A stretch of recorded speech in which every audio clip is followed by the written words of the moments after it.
आमच्या नवरोबाला कधी नव्हे ती आज मूड आला होता की नाश्ता करण्याचा. म्हणे आज मला नाश्ता करायचा. चला म्हणलं काहीतरी झटपट आणि हेल्दी बनवते. त्यासाठी मी पालक घेतला होता. त्यामध्ये 1 वाटी ज्वारीचं पीठ आणि अर्धी वाटी गव्हाचं पीठ आणि अर्धी वाटीच्याही अर्धी बेसन घेतलं. त्यामध्ये चवीप्रमाणे मीठ, चटणी आणि लाल तिखट परतनं हळद घालून मिक्स केलं. त्यामध्ये जिरे आणि लसणही मिक्स करून टाकला आहे मी आणि त्याचा छान असा कणिक मळून घेतलं ते पीठ. यामध्ये कांदाही घालतात, पण आमच्या नवरोबा काही कांदा खातच नाही, तर तेच मळायचं, छान असं मळून घ्यायचं.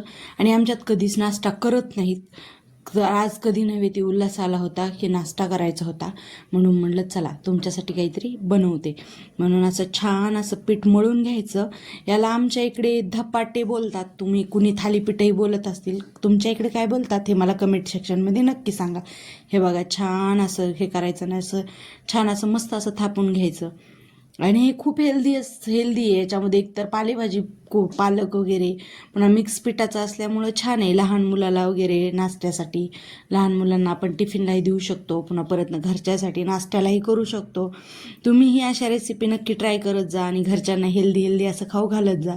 हे बघा, वरून छान पांढरे तीळ घातले आणि तवा गरम करायला ठेवला होता.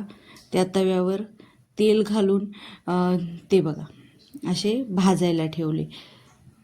हे पाहू शकता तुम्ही, किती छान आले भाजले. तर असे छान असे भाजायचे आणि याला दह्यासोबत खायचं.